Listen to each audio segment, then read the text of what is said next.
The gentleman from Florida, Mr. Posey, is recognized. Thank you very much, Mr. Chairman, for scheduling the Space Leadership Preservation Act hearing. Thank all the panelists for appearing and for the wisdom and foresight that you've shared with us so far. I've heard a lot of criticism from different directions about this proposed legislation, but I've not heard one single person propose an actual solution to the problem that we have of lack of programming and foresight, and how we're going to get on track and stay on track and keep America's space program first. Mr. Chairman, I think you brushed over at the beginning a litany of events that kind of throws us into instability even more. I mean, we have a candidate that runs for office that says if he's elected president, he's going to abolish NASA and put the money into education. And then when he appears on the Space Coast, he says, I'm going to close the gap between the shuttle and Constellation and keep America first in space. Then he gets elected and he asks for the NASA administrator's resignation. And he doesn't fill the position. So when they're doing their planning and strategic planning for the administration's future, the NASA administrator's seat is empty. That's kind of a shame. So then we finally get a great NASA administrator appointed, and then we have an Augustine Commission appointed. I may have these two out of order a little bit, to tell him what to do. And the Augustine Commission says, of course, the shuttle is terribly dangerous and needs to be scuttled.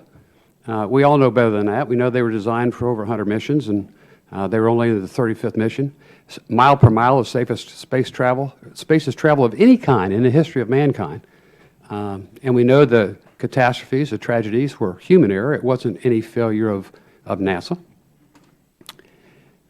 And so then we go in a different direction, and we have SLS and Orion now, which I think are great plans, great goals. But we have an administration that, frankly, underfunds them. They suggest them, promote them, and then underfund them. So then NASA ends up being criticized that they can't keep up schedules that they've foreseen before, and we know when you delay projects and instability, it's going to cost increases too. So, you have to wonder if you are NASA, or you're a NASA employee, or a potential NASA employee, or even just a bright STEM student, or like the 18,000 who applied to be astronauts, what is our future going to be? What is our future going to be? And I love Neil deGrasse Tyson when he says, that our investment in space is fundamentally, basically, the only thing our Congress does strictly for future generations, to benefit future generations.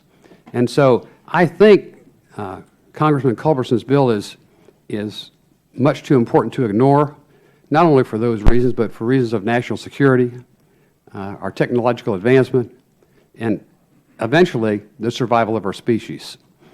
Now, Dr. Griffin and Colonel Collins, China is rapidly developing the capability to access and use all regions of cislunar space. If the United States cedes that and moon base sole use to China, what do you foresee as the strategic and long-term impacts on the national interest of our country? Well, you mentioned me first, so I'll go first. Mr. Posey, thank you. I have a couple of comments on that. First of all, I think you can infer all that needs to be inferred about how the Chinese will behave in space by watching today how they are behaving in the Western Pacific, and the concern that that causes not only the United States, but all nations in that region. There is no reason to suppose that they would behave any differently in space, and I think that should give us concern. More broadly, since World War II, the United States has been a superpower, and one certainly would say, I think, the superpower in the world. The world is a better place when that situation is so. I believe Western values and customs and respect for individual rights and the rule of law matter. If we want those cultural values to prevail in the new frontier that is space, then we will have to be there. The decisions are made by the people who show up, not by the people who watch on TV. For those reasons, which I believe are existential for our culture, we need to be in space, first among equals, irrespective of what China or any other nation seeks to do. Thank you. Thank you. Colonel? When the Apollo 11 crew landed on the moon, 1969, they put a plaque that said, "We came in peace for all mankind." I'm not sure China would put a plaque like that on the moon. I am concerned about China. I'm not an expert on China, so I get that in the record.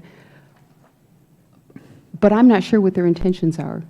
And as Dr. Griffin said, we can only guess based on what they're doing now, what their performance is. We don't really cooperate with China in space, although we cooperate with all other nations, and I believe in international cooperation. Whether or not we cooperate with the Chinese is a big question mark. It's just a little bit scary, and sometimes part of me says competition is good in many ways, and if we ever end up in a race back to the moon against China, that might give us a little kick in the pants to get out there and do it, whether it's the moon or Mars or whatever we're doing in space. Okay. Thank you. Thank you for your indulgence, Mr. Chairman. Thank